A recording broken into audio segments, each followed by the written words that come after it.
of a massive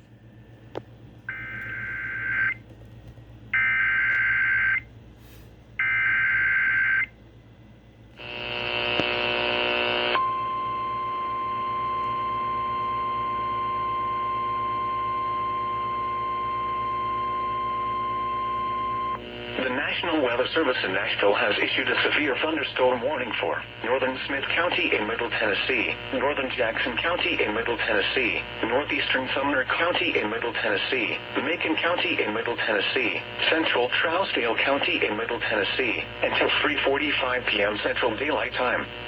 At 3:06 p.m. Central Daylight Time, a severe thunderstorm was located near Westmoreland, or 8 miles northwest of Lafayette, moving southeast at 35 miles per hour.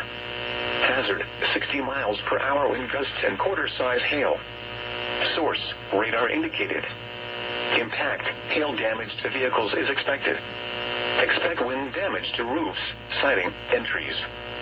Locations impacted include Lafayette, Gainsboro, Hartsville, Westmoreland, Red Boiling Springs, Dixon Springs, and Pleasant Shade.